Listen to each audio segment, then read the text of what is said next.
Halo teman-teman, berjumpa kembali dengan saya Ica Sudita Fadila, program studi PPG Kuliner Universitas Negeri Semarang tahun 2023. Nah, di sini saya akan membahas tentang tugas ujian semester tujuan akhir semester pendidikan berkelanjutan berbasis konservasi dan teknologi. Mari kita simak dulu videonya.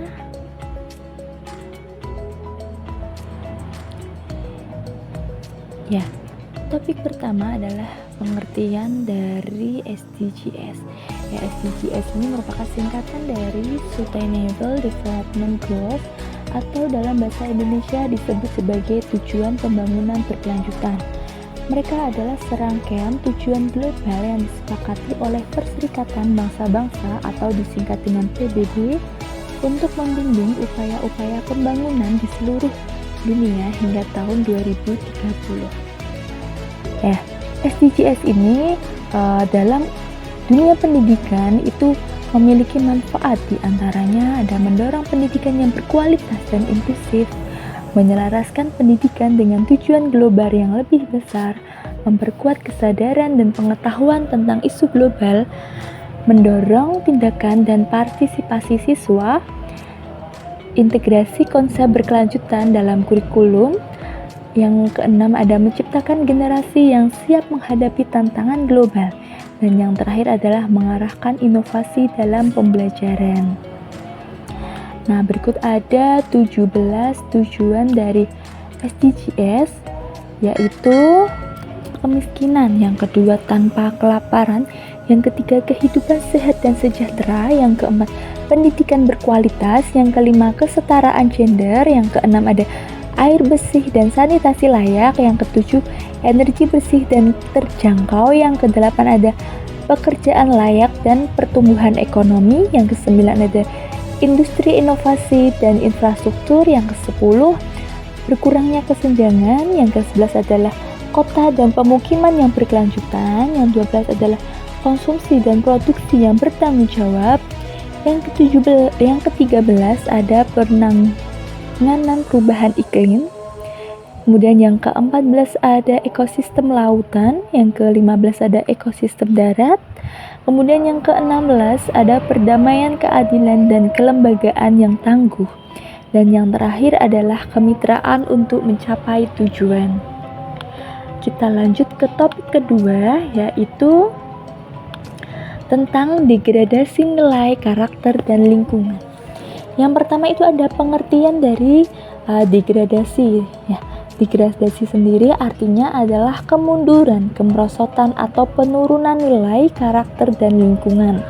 Contohnya ada pencurian, kecurangan, pengabaian terhadap aturan, kemudian ada tawuran, intoleran dan lainnya. Kemudian upayanya yaitu adalah pendidikan karakter yang berbasis budaya dan implementasi pendidikan karakter peduli lingkungan. Kemudian konservasi sendiri itu ada 3, yaitu ada konservasi seni dan budaya, yang kedua ada konservasi nilai dan karakter, yang ketiga ada konservasi sumber daya alam. Konservasi nilai dan karakter ini adalah mencerminkan nilai-nilai yang khas yang terpatri dalam diri, tercermin dalam perilaku sehari-hari. Kemudian seni dan budaya ini adalah tetap menjaga benda-benda bersejarah, tetap menjaga tradisi daerah, tetap menjaga warisan budaya. Yang terakhir ada konservasi sumber daya alam, yaitu adalah bertujuan untuk mencapai keseimbangan antara pemenuhan kebutuhan manusia dan pelestarian lingkungan. Yang berikutnya adalah peran konsep degradasi nilai, karakter dan lingkungan. Ada 4 peran. Yang pertama ada membantu masyarakat dan pemangku kepentingan untuk memahami dampak negatif dari kebijakan atau perubahan lingkungan. Yang kedua, konsep degradasi karakter, nilai dan lingkungan memotivasi upaya konservasi dan pelestarian.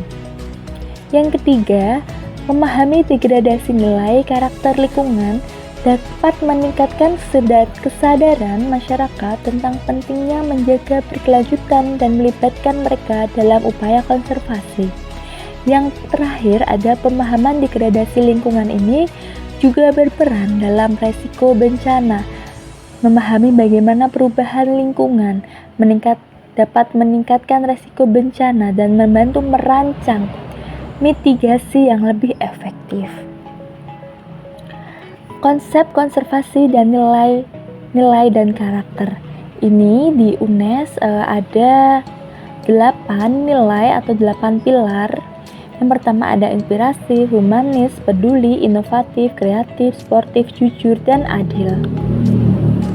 Ya, tantangan dari agen konservasi itu sendiri adalah kurangnya kesadaran masyarakat, adanya praktik ilegal, kemudian ada kebutuhan hidup yang semakin meningkat, kemudian ada pengaruh dari sosial media. Nah, agen konservasinya sendiri itu ada 5, yaitu dari mahasiswa, kemudian pelatihan kader konservasi, ada mahasiswa KKN, ada budaya kebersamaan dalam konservasi, yang kelima ada pendidikan konservasi. Selanjutnya kita berlanjut ke topik 3. Topik 3 ini membahas tentang teknologi yang mendukung pembelajaran berkelanjutan. Ya, teknologi ini untuk informasi, sumber daya pembelajaran, interaksi antar pelajaran, sebagai inovasi teknologi seperti platform media pembelajaran daring, terus kemudian perangkat lunak edukatif, dan lain sebagainya. Ini teknologi ini mengikuti perkembangan zaman sekarang. Berikutnya ada dampak positif dari teknologi untuk pendidikan berkelanjutan. Ini ada kemudahan akses, kemudian ada meningkatkan kreativitas, kemudian ada kesempatan belajar yang lebih baik.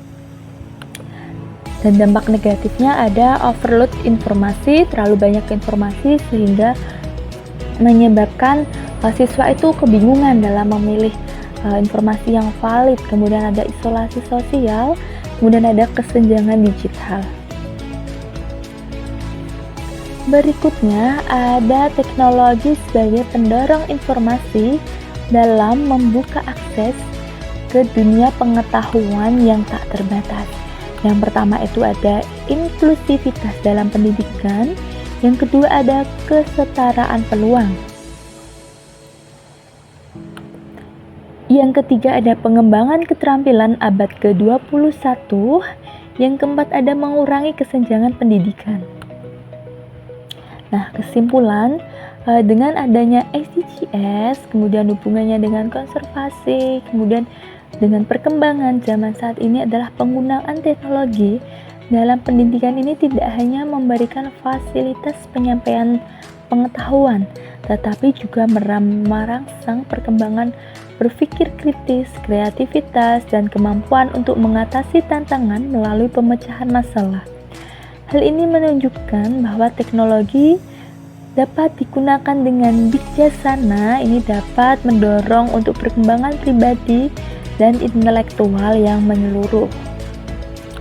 Ya, sekian dari pemaparan topik 1, 2, dan 3 untuk tugas ujian akhir semester pendidikan berkelanjutan teknologi berbasis konservasi dan teknologi.